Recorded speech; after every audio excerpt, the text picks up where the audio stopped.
Last class में हमने अभिक्रिया की कोटि का अध्ययन किया था। ठीक है, हमने स्टार्ट की है केमिकल काइनेटिक्स यूनिट नंबर 5।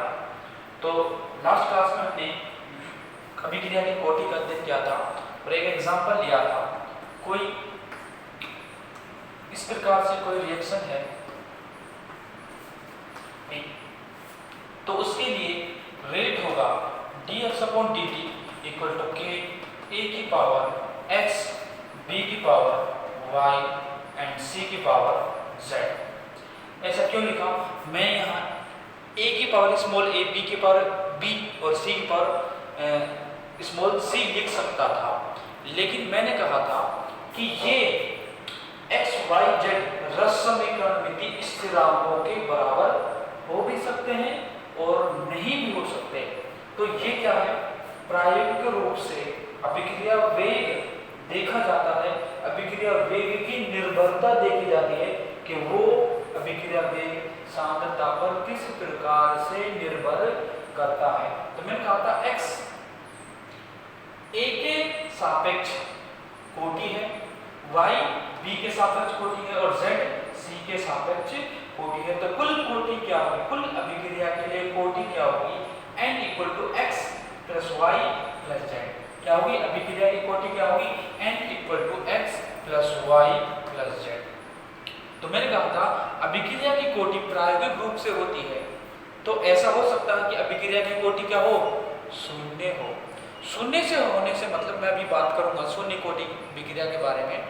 शून्य होने से मतलब मान लो कोई अभिक्रिया ऐसे हो A gives B, तो मैंने लिखा dx/dt बराबर k a की पावर 0, यानी यहाँ अभिक्रिया का वेग अभिकारक की सांद्रता पर निर्भर नहीं करता। कौन से अभिकारक? A अभिकारक। यदि एक से ज्यादा होंगे तो मैं अलग तरीके से बताऊंगा। तो A के सापेक्ष जो A की कोटि 0 होने का मतलब A पर A की सांद्रता पर अभिक्रिया का वेग निर्भर नहीं करता। अभी शून्य कोटि अभिक्रिया की बात करेंगे। तो अब बात करते हैं वेग स्थिरांक या विशिष्ट अभिक्रिया वेग का मात्रक। वेग स्थिरांक का मात्रक। यदि कोई अभिक्रिया हमने देखा था, देखो dx/dt बराबर k a की पावर x b की पावर y एंड c की पावर z होती है। तो ये क्या है? सांद्रता है। क्या है? सांद्रता है। तो मैं क्या इसको क्या लिख सकता हूं? k लिख सकता हूं और मैं लिख रहा हूं रिएक्टेंट r की power x plus y plus z। और x plus y plus z क्या होता था? हमारा n के इक्वल होता था। किसके इक्वल होता था? n के इक्वल, यानी कोटि के इक्वल होता था। और ये क्या है? dx/dt। यानी जो यूनिट होगी वो कैसे निकालूंगा? k की यूनिट निकालनी है मुझे। k क्या होगा? देखो k बराबर dx/dt। ऐसा लिखो dx/dt बटे में r की पावर n। ये लिख सकता हूं r की पावर n। तो हमें dx/dt क्या होता है? देखो k इक्वल टू dx/dt क्या है? ये मोल पर लीटर पर टाइम या पर समय। देखो मोल, हिंदी में लिखो, हिंदी में मोल पर लीटर, लीटर इनवर्स और समय इनवर्स, समय इनवर्स। ठीक है, बटे में क्या है? R क्या है? रिएक्टेंट है, अभिकारक है। R क्या है? अभिकारक है। तो अभिकारक की सांद्रता कैसे बताएं? मोल पर लीटर, मोल पर लीटर, इसमें सांद्रता बताएंगे और इसकी घात क्या है? n है।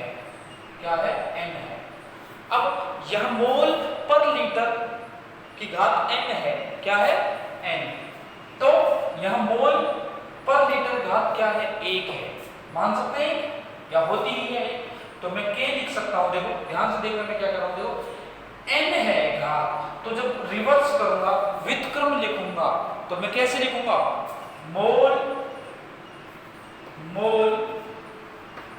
पर लीटर की घात 1 माइनस n, ये लिख सकता हूं। ऐसा क्यों लिखा, देखो मान लो मेरे पास होता 2 की घात 1 बटे 2 की घात कितना होता, मान लो 5 होता, तो मैं कैसे लिखता, 2 की घात 1 गुणा 2 की घात माइनस 5। अब यहाँ देखो आधार समान है तो घातें जुड़ जाएंगी या घट जाएंगी, जैसे जो भी क्या लगा, चिन्ह लगा हुआ है उसके साथ, ठीक है। 1 माइनस 5 हो जाएगा, यानी 2 की घात 1 माइनस 5 हो जाएगा, यही तो लिखा है मैंने। 1 की घात ये क्या है, दोनों समान है, देखो ये समान है, ये समान। बार बार के लिए बता रहा हूँ स्पेस की, मैं थोड़ा तो समझ जाएंगे। तो यहाँ ये आधार क्या है, समान है, तो यहाँ इसकी घात 1 है, तो यहाँ बटे में क्या है, प्लस n है, तो ऊपर जाएगा तो माइनस n हो जाएगा। तो मैं लिखूंगा मोल पर लीटर, मोल पर लीटर है ना, लीटर की घात क्या, -1, उसकी भी घात क्या है, 1 माइनस n है। तो यहाँ क्या है, समय इनवर्स। ये किसके लिए कोटि है, ये nवीं कोटि के लिए वेग का जो वेग स्थिरांक है उसका क्या है, उसका मात्रक है, क्या है, n कोटि के लिए। यहां लिख सकते हो nवीं कोटि के लिए वेग स्थिरांक का मात्रक है ये, nवीं कोटि के लिए वेग स्थिरांक का मात्रक है। अब बताओ, यदि इसमें मैं n इक्वल टू, देखो बायो वालों के लिए कुछ चीजें स्लो बतानी पड़ती हैं, क्योंकि कुछ चीजें देखो ऐसे नहीं बायो वाले के मैथ कमजोर होती है, लेकिन कुछ चीजें उनको स्लो समझ में आती हैं। तो nवीं कोटि के लिए यदि मैं कहूं n इक्वल टू क्या है 1, यानी प्रथम कोटि के लिए n इक्वल टू क्या है, मान लो 0 है पहले, n इक्वल टू 0 क्या है, तो यहां देखो मोल पर लीटर घात, देखो ये मोल लीटर घात -1, तो 1 माइनस 0, तो क्या हो जाएगा, n इक्वल टू 0 के लिए क्या हो जाएगा, k इक्वल टू मोल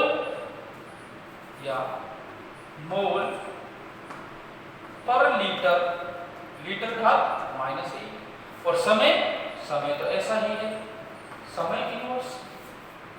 और एक बात ध्यान रखना, यदि समय को आप सेकंड में लेते हैं तो ये SI मात्रक हो जाएगा, क्या हो जाएगा, SI मात्रक। समय किसी में भी ले सकते, घंटे, मिनट, दिन, साल, है ना, प्रकाश वर्ष, कुछ में भी ले सकते हो।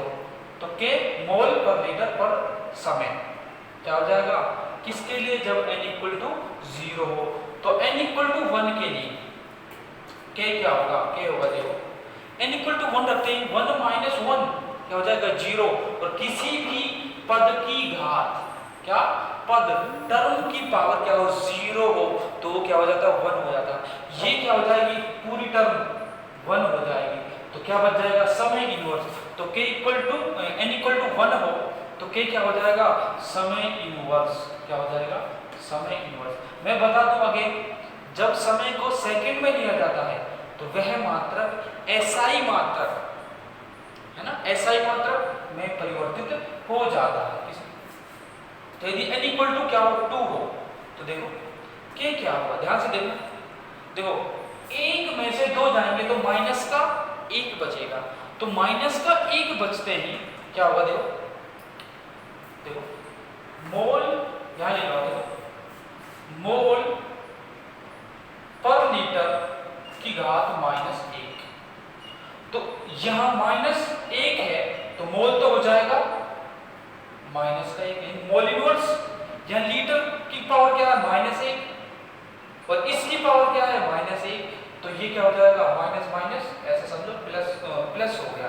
तो मोल लीटर, और समय तो ऐसा है ही, समय ऐसा कैसे ही, तो मात्रक क्या हो जाएगा, तो मात्रक होगा लीटर मोल इनवर्स, और समय तो अपना समय इनवर्स है।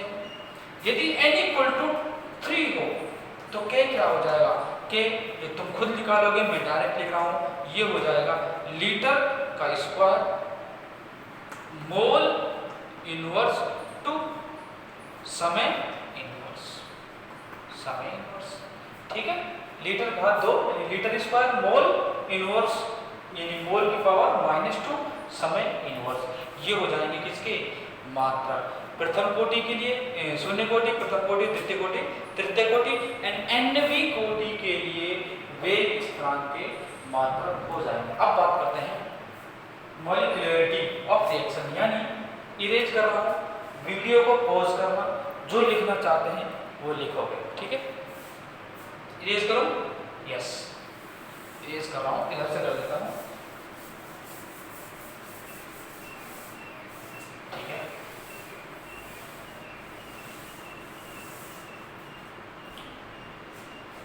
अब है अभिक्रिया की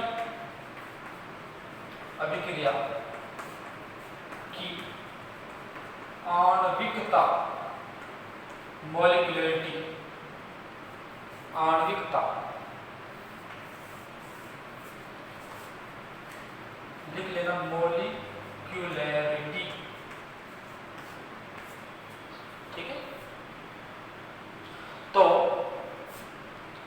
मॉलिक्यूलरिटी क्या है, किसी अभिक्रिया में भाग लेने वाले, किसी भी अभिक्रिया में भाग लेने वाले कुल अणुओं, परमाणुओं या आयनों की संख्या क्या है, अभिक्रिया की आणविकता कहलाती है।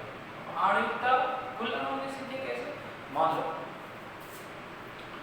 रिएक्शन है 2NH3 gives N2 plus 3H2। अब आपसे पूछा जाए इसकी आणविकता बताएं, तो सर आपने डेफिनेशन बताई है कि अभिक्रिया में भाग लेने वाले अणु, परमाणु या आयनों की संख्या। अब यहाँ अणु है तो अणुओं की संख्या कितनी है, मान लो 2, मान ले क्या है ही 2। यहाँ स्टोइकियोमेट्री यानी जो रसमीकरण स्थिरांक लिख रहा होता है उसे देखा जाता है कि 2 अणु भाग ले रहे हैं किसके, अमोनिया के, तो उत्पाद मिल रहा है। तो अणुओं की संख्या क्या है, 2 है, तो आणविकता क्या होगी, 2 होगी। तो यही क्या है, आणविकता है। किसी भी अभिक्रिया को देख के, किसी भी अभिक्रिया को देख के उसकी आणविकता बताई जा सकती है। लेकिन आणविकता पूरी अभिक्रिया के लिए लिखी जाती है, किसी पद के लिए नहीं लिखी जाती। मैं क्या कह रहा हूं, इसको समझो। जो टर्म बोली मैंने, क्या बोली कि बहुत सारी अभिक्रियाएं, मान लो कोई अभिकार A है, वो उससे B बन रहा है, तो आपने देखा A से B बन रहा है, आणविकता तो देखेगी A से B बना, तो आणविकता क्या है, आणविकता हो गई 1, आणविकता इक्वल टू 1।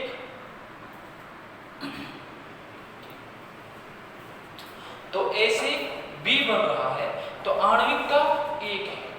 लेकिन ऐसी अभिक्रिया होती है जो कई पदों में होती है, चरणों में होती है। जैसे चरणों से मतलब कि A से पहले मान लो C बने, C से मान लो D बने और फिर B बने। यहाँ पद कितने हुए, पहला पद, दूसरा पद और तीसरा पद। मैंने क्या कहा, मान लो A से B बन रहा है, आपने अभिकारक देखा और उत्पाद देखा, तो आप आणविकता बताओगे। लेकिन जो कोटि है वो परिभाषित होती है, जो मुख्य पद होता है, या मैं कहूं जिसे हम बचपन में RDS कहते थे, क्या, रेट डिटरमाइनिंग स्टेप, यानी वेग निर्धारक पद। जो इस अभिक्रिया में सबसे धीमा पद होगा ना, वो वेग निर्धारक पद है, उसके लिए कोटि परिभाषित की जाती है। मैं क्या कह रहा हूं, यानी पूरे अणु के लिए, पूरे अभिक्रिया के लिए कोटि परिभाषित होती है। जब ये जो कोटि परिभाषित होती है ना, वो पूरी अभिक्रिया के लिए है, लेकिन डिसाइड कैसे, निश्चय किस अभिक्रिया को देख, उस पद को देखकर निश्चय किया गया कि ये सबसे धीमा पद है, यही वेग निर्धारक पद है। उसी के आधार पर उस अभिक्रिया में भाग लेने वाले अणुओं की संख्या के आधार पर अभिक्रिया की कोटि निश्चित की जाती है, जबकि आणविकता अभिकारक और उत्पाद को देख के निश्चित की जाती है। क्या की जाती है? निश्चित की जाती है। बात क्लियर? तो अभिक्रिया की आणविकता इसमें लिखना, इसमें लिखना, इसमें लिखना, किसी अभिक्रिया में भाग लेने वाले, किसी अभिक्रिया में भाग लेने वाले कुल अणुओं, परमाणुओं, आयनों या मुक्त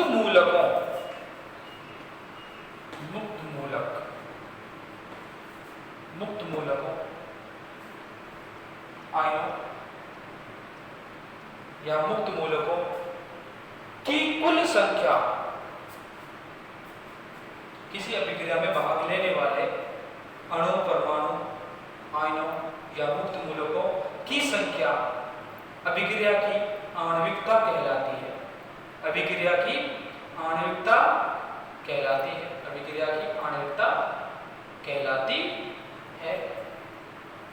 अभिक्रिया की आणविकता कहलाती है।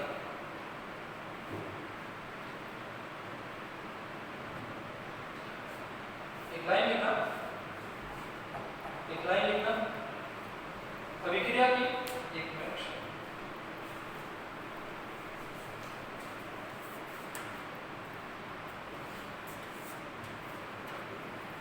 यदि अभिक्रिया में, यदि अभिक्रिया में एक अणु भाग ले रहा है या एक परमाणु भाग ले रहा है, यदि अभिक्रिया में एक अणु भाग ले रहा है तो अभिक्रिया एक आणविक कहलाएगी, एक आणविक कहलाएगी। जैसे एग्जांपल लिख लो, सीधे से example direct, A gives B, ये क्या है? एक आणविक, ठीक है? ऐसे करेंगे। यहां मान लो A प्लस B क्या है? प्रोडक्ट P है, ठीक है? ये क्या है? द्विआण्विक। क्या है? सिर्फ यहां देखना है कितने अणु है? 2। तो 2A gives P, ये भी क्या है? द्विआण्विक। ऐसे एग्जांपल लिखो, है ना? द्विआण्विक। जैसे एग्जांपल दे जाते हैं कि भाई जो N2O5 है उसका डिसोसिएशन कैसे होता है? देखो N2O5, वो N2O5 gives NO2 plus O2 या 4NO2 बनता है। यह अभिक्रिया यहाँ देखने पर इसकी आणविकता क्या है? 2 है। लेकिन इसको मैंने कहा था A से B बन रहा है, वो क्या है? चरणों में, पदों में अभिक्रिया हो रही है, तो बीच में कुछ मध्यवर्ती बन रहे होंगे। तो जो अभिकारक का वेग, जो अभिक्रिया का वेग सबसे धीमा होगा, उसके आधार पर अभिक्रिया की कोटि निश्चित की जाती है। यहाँ अभिक्रिया की कोटि क्या होती है? 1 होती है। किससे पता लगा? वेग निर्धारक पद से पता लगा। तो बस इतना सा लिखना अभिक्रिया की, ये क्या है?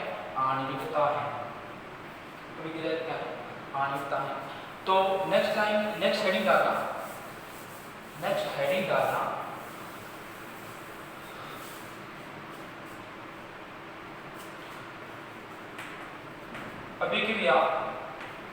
अभिक्रिया की कोटि व आणविकता में अंतर। अभिक्रिया की कोटि व आणविकता में अंतर। पहले लिखना, पहले कॉलम में कोटि, और यहां दूसरे में लिखना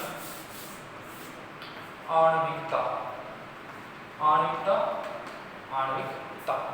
ठीक है? यहां पहला, यह प्रायोगिक पद है, यह प्रायोगिक पद है कैसा पद है?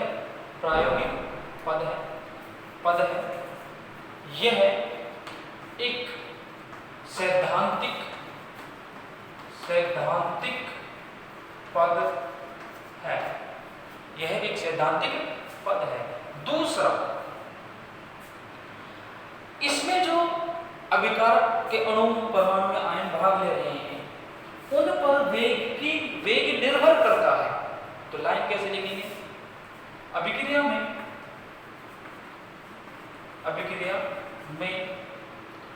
भाग लेने वाले अणु परमाणु या आयन की संख्या, कुल संख्या जिन पर अभिक्रिया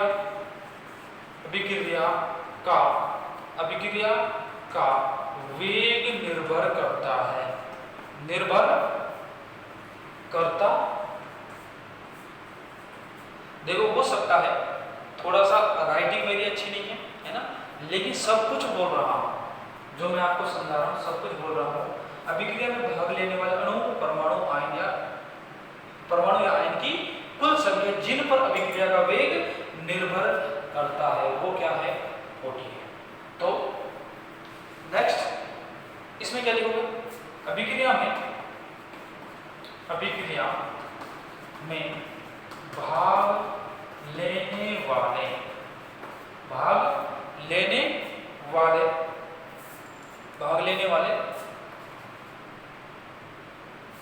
लेने वाले अणु परमाणु या आयनों की कुल संख्या, ये क्या है? भाग लेने वाले परमाणु संख्या। ऐसा नहीं जिन पर अभिक्रिया का वेग निर्भर करता, ऐसा कुछ नहीं है। तीसरा, ऊपर लिख दूं क्या? थोड़ा सा इरेज करो, ये लिखना है। यहाँ कोटि है पहले कॉलम में, लिख लेना साथ के साथ, है ना? ठीक है, यह है तीसरा पॉइंट। यह है धनात्मक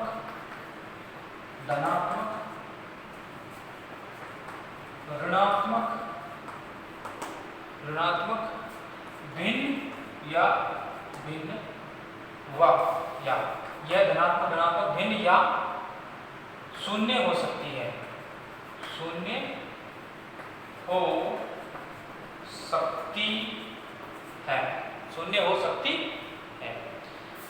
यह है प्राकृत संख्या, पूर्ण प्राकृत संख्या। नेचुरल होल नंबर मुझे नहीं पता हिंदी में क्या कहते हैं, कि नेचुरल होल नंबर है। यह है यह पूर्ण प्राकृत संख्या होती है। क्या होती है? तो n इक्वल टू क्या हो सकता है? 1 2 1 मिनट, आणविकता लिख लेना। आणविकता क्या हो सकती है? आणविकता बराबर 1 2 3 एंड सो ऑन डैश लिख लेना प्लीज। अब बात करते हैं उदाहरण की। थोड़ा सा इरेज कर रहा हूं, है ना? एक अंतर उदाहरण में भी लिखना है, ठीक है? यहां देखो, यदि अंतर लिखे उदाहरण, एक अंतर N2 या 2NH3 gives N2 plus 3H2, तो कोटि होगी, कोटि क्या होगी? शून्य। कोटि क्या होगी? शून्य, 0। और यदि हम किसकी बात करें? इसी रिएक्शन में आणविकता की बात करें, किसकी?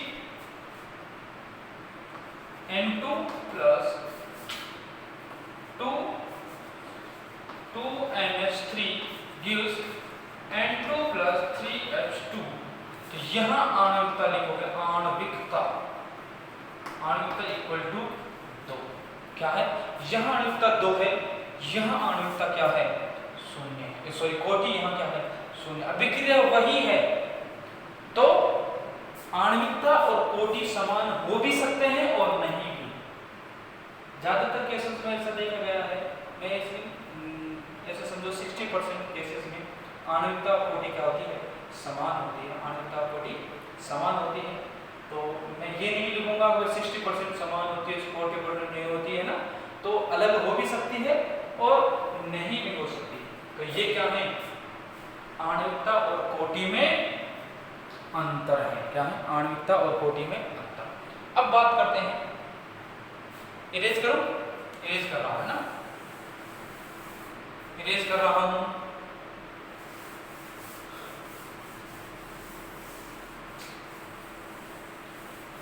फिफ्थ यूनिट चल रही है, रिमेंबर कौन सी यूनिट चल रही है, फिफ्थ यूनिट, ठीक है। हेडिंग डालना,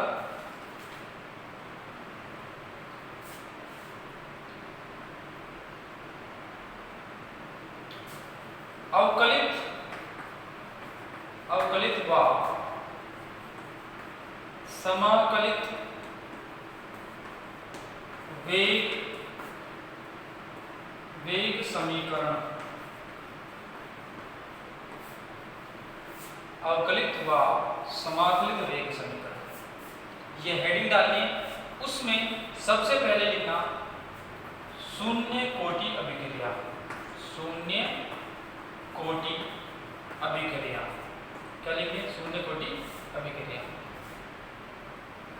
शून्य कोटि अभिक्रिया की बात करते हैं, तो अभी मैंने थोड़ी देर पहले कहा था कि शून्य कोटि अभिक्रिया से मतलब क्या है। देखो, हो सकता है आपको लगता हो कि थोड़ा फास्ट चल रहा हूँ, लेकिन चीजें बिल्कुल इजी जाएंगी, सारी चीजें समझ आएंगी। इंटरेक्शन कम है इसलिए लग रहा होगा कि थोड़ी चीजें बाउंस जा रही है, वॉइस प्रॉब्लम भी होती है, क्वालिटी प्रॉब्लम भी होती है ना। लेकिन कोऑपरेट करें, बिल्कुल इफेक्टिवली मजा आएगा क्लास में, ठीक है। कि आप कैसे क्वेश्चन आने वाले हैं हमारे एग्जाम में, सब कुछ डिटेल में डिस्कस करेंगे, सब कुछ कराऊंगा जो पेपर में आ सकता है, एवरी टाइप ऑफ क्वेश्चन सब कुछ अपडेट करेंगे, सब कुछ करके देखेंगे। सबसे पहले शून्य कोटि अभिक्रिया। शून्य कोटि अभिक्रिया से मतलब क्या है, शून्य कोटि अभिक्रिया यानी अभिकारक की सांद्रता, यानी अभिक्रिया का जो वेग है, अभिकारक की सांद्रता के घात यानी 0 लग जा रहा है। क्या लग जाए, 0 लग जा रहा है। तो 0 जब लगेगी तो यानी अभिक्रिया का वेग, जैसे समझो, डोंट वरी, dx/dt लिखते हैं भाई, ये होता है। मैंने कहा कि कोई अभिकारक क्या है, r, यदि r की घात में 0 लगा दूं, इसका मतलब यह है कि अभिक्रिया का वेग है ना, इस पर निर्भर करता ही नहीं है, अभिकारक की सांद्रता पर अभिक्रिया का वेग निर्भर नहीं करता। शून्य कोटि से मतलब यह है कि अभिक्रिया के अभिकारक के रिस्पेक्ट में, अभिकारक के रिस्पेक्ट में अभिक्रिया का वेग क्या है, निर्भर नहीं कर रहा है, अभिक्रिया का वेग निर्भर नहीं कर रहा है, ठीक है। मतलब क्या है, ये r घात 0, अभिकारक की सांद्रता की घात 0 है, तो निर्भर नहीं कर रहा है।